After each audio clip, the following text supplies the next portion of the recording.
Salut les gars, bienvenue sur la chaîne. On se retrouve ce soir pour un unboxing d'un bon petit colis. Voilà, on fait suite juste après l'émission Radio 100% RC de ce vendredi 5 juin, auquel on a vu Fred RC, super bon gars, super bonne chaîne, Alsace, le forum Alsace RC. La présentation d'une chaîne d'un ami Nico. Allez voir sa chaîne, c'est underscore Nico underscore espace underscore Nico underscore. Vous allez y arriver. Mais voilà, c'est deux gars super, dont Nico que j'ai fait la connaissance justement après lui avoir vendu mon Arma Infraction. Donc on va passer rapidement au unbox. Donc je vais m'éloigner un peu parce que comme ça je pourrais poser les trucs là devant. Voilà le gros bébé. Alors c'est un colis de Vartel, de chez Vartel Shop. Encore un, vous allez me dire. Oui, ben bon quoi, c'est une super boutique. Donc voilà. Il y a des choses qui me plaisent, et puis après, il y a des choses qu'on voit aussi sur des chaînes, comme celle, justement, dernièrement, RC Muse a fait un unbox sur des pièces pour le Sworx S35 4E. Je me suis dit, si j'ai envie de progresser un peu dans cet esprit de kit et tout ça, il faut aussi que je fasse des essais. Des essais pour des réglages, même si je suis pas très réglage, mais là j'ai dit c'est la bonne occasion avec cet RC là, ce kit, de pousser un peu plus loin et de faire des essais. Donc que ce soit des essais avec des cales, des essais avec des pistons différents pour les suspensions, voir quel effet ça fait, voir les mettre avec la même huile que les pistons d'origine, voir la différence, enfin la réaction qu'il y a. Et puis, par exemple, les pneus. Les pneus, c'est vrai que moi, je veux dire, l'autre jour, j'ai fait un run avec mon Obao Hyper VSE. J'ai mis des Louise B Pioneer, c'est des gros crampons. J'étais sceptique au départ. J'ai dit, avec l'herbe super sèche, ça allait pas passer, enfin ça allait trop crocher, j'allais béner la voiture à chaque virage. Non, au contraire, c'est super bien comporté. Peut-être avec c'est grâce à sa puissance, le 6S et tout ça, qui fait que c'est super. Mais j'ai adoré ce run. Donc voilà, moi je prends des pneus médium, je cherche pas trop, je tâtonne un peu. Donc là, avec cet esprit un peu compétition, buggy et tout, je me dis que voilà, c'est l'occasion de tester d'autres pneus. Il n'y a pas aussi les Louise, il se trouve pas beaucoup pneus que j'adore, parce que j'adore les jantes Louise. Là, voilà, ça c'est pour la piste, mais voilà les jantes Louise. C'est pas quand même mieux que des disques. Hein, franchement, ça a quand même plus de gueule. Alors vous me direz peut-être que ça n'a pas le même effet pour la compète. Alors, c'est clair qu'en compète, on ne risque pas de voir des jantes comme ça. Mais bon. Mais voilà, donc il faut que je m'essaye. Et puis les seules marques qui proposent des gammes étendues de différentes gommes, voilà, c'est forcément avec des disques. Donc après, j'ai peut-être une idée d'en monter quelques-unes sur des jantes Louise que j'ai. Il faut que je décolle les pneus, quoi. Donc on va essayer. Voilà, un box. Allez. Alors, Vartel Shop. Qu'est-ce que j'ai commandé chez Vartel Shop? Oula. Je suis en train de démonter les pièces que j'ai parce que demain matin, je vais tourner la vidéo de la Obao GTB pour le montage complet, donc l'électronique, des pièces que j'ai fabriquées, enfin en tout cas une que j'ai fabriquée pour améliorer la fixation, enfin la mettre plus à mon goût. Et puis après la finale, ça sera de rouler, puis avec la présentation de ma carrosserie que j'aurais peinte, que j'aurais pas peur de rayer et tout ça.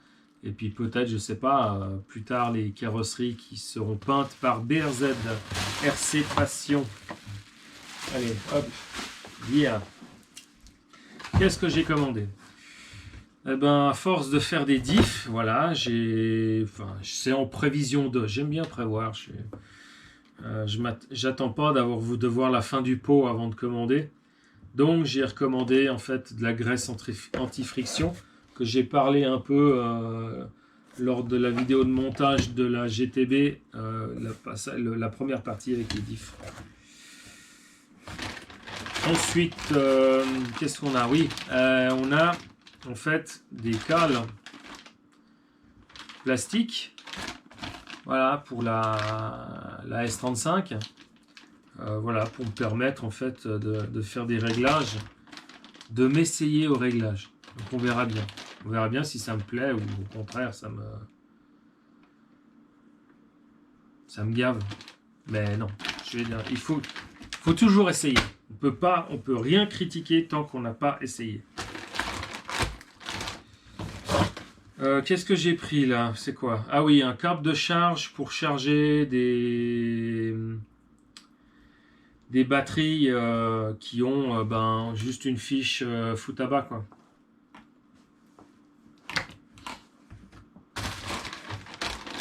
Ensuite, j'ai pris des pneus sismiques. Alors, qu'est-ce que j'ai là?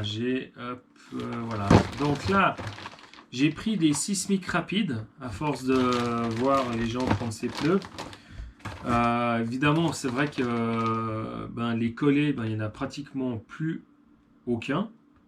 En tout cas pour les rapides. Donc j'ai pris des roues à coller, quoi. Ce qui me permettra peut-être de voir si ça rentre sur des jantes Louise. On verra. Après ces jantes-là, même si ça tient beaucoup, je vais peut-être y mettre des stickers pour les embellir un peu. On verra.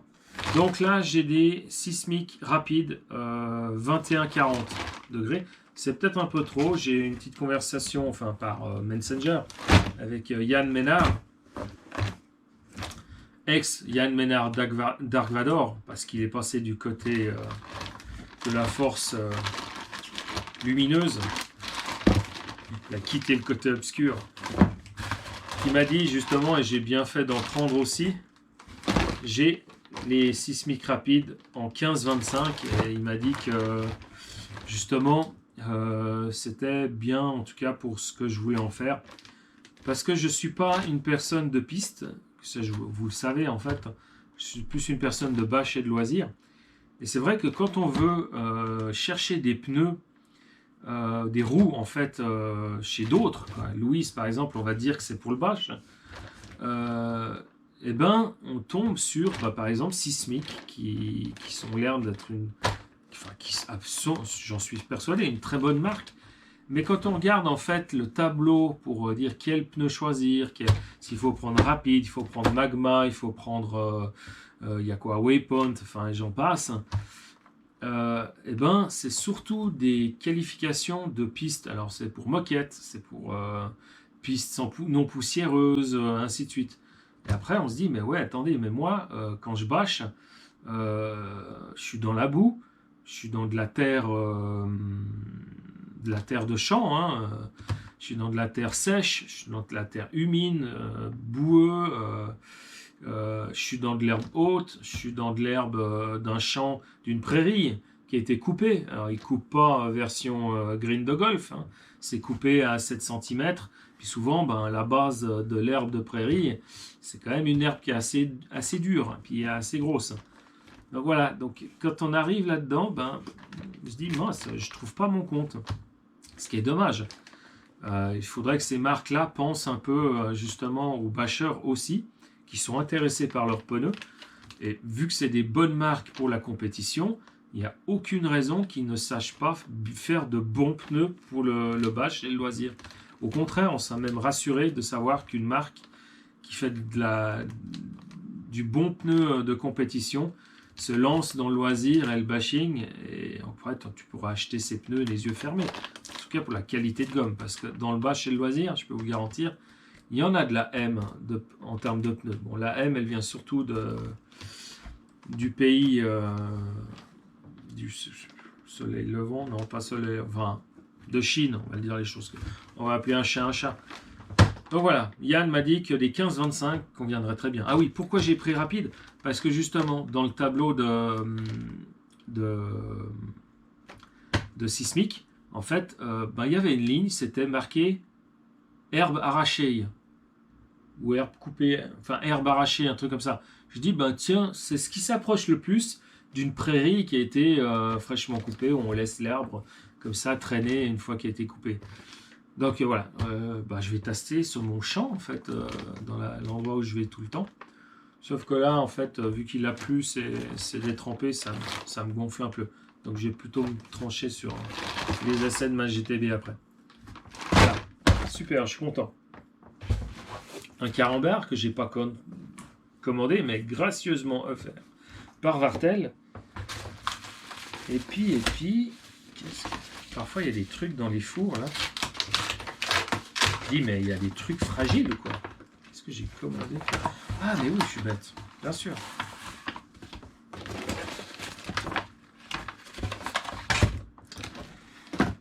J'ai commandé, alors désolé Mumus si je t'ai un peu copié, mais voilà, j'ai pris exemple un peu sur toi et puis sur les conseils de...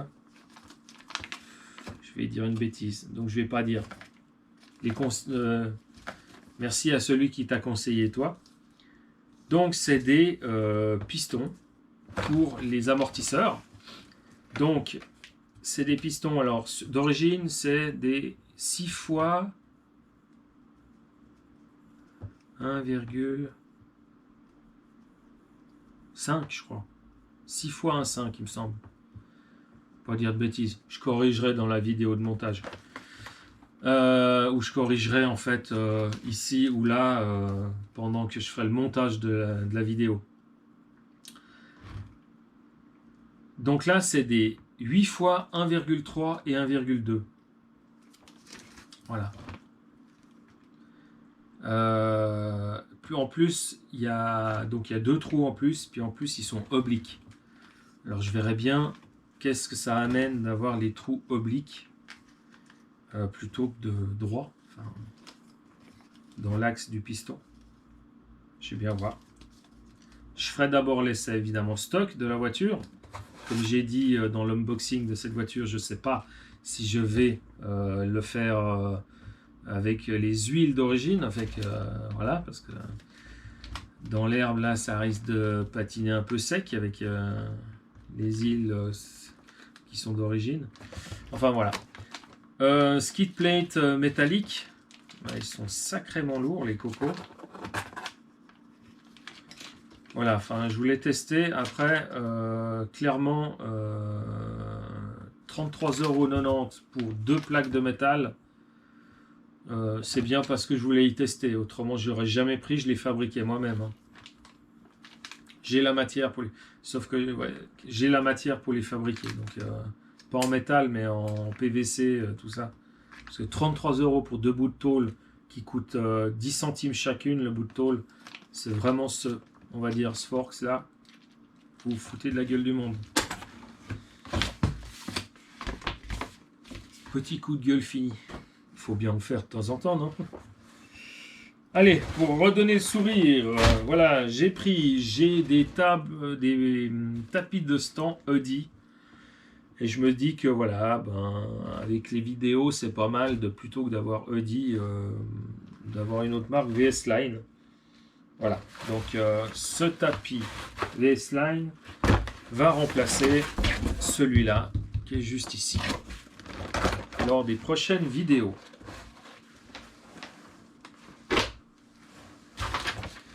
Ça, hop. Oh, des petits bonbons. Il y a encore des petits bonbons à la menthe, j'espère. Et puis, je me suis laissé séduire. Alors, pas forcément pour faire du réglage, hein, mais je me suis laissé séduire par un plateau de réglage. Évidemment, comme à mon habitude, je commande les trucs souvent trop tôt. Donc, j'ai un plateau de réglage VS Line. qui sera remplacé en temps en heure par les plateaux de réglage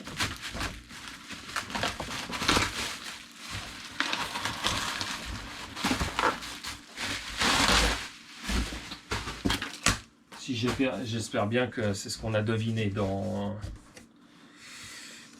la vidéo, mais d'un certain autre youtubeur. Je sais pas en fait s'il l'a annoncé officiellement. Donc j'ai pas trop envie de vendre la mèche, mettre le pied dans le plat comme on dit. Je crois que je suis habitué à ce genre de choses. Je dis rien. Mais disons que celui-là sera très vite remplacé par l'autre. Donc ça voilà, je compte pas trop régler les voitures de dessus. D'avoir un kit de réglage, tout ça, surtout pour le loisir, le bash, ben, ça sert à... Je vais pas dire ça sert à rien, mais disons que voilà, un équerre, un plateau lisse, plat, et puis ça suffit. Je veux dire, un équerre, une tige, une règle, ben tu règles tout avec ça en loisir. Pas besoin d'un plateau de réglage à 150 €. Voilà, quoi qu'il en soit, ça me fera une bonne zone de présentation où pour poser les voitures et puis faire 2-3 choses sympas dessus. Voilà, ce unboxing se termine. Ça m'a fait plaisir d'ouvrir ce carton avec vous. On se voit à tout bientôt et je vous souhaite une bonne soirée. Tchuss!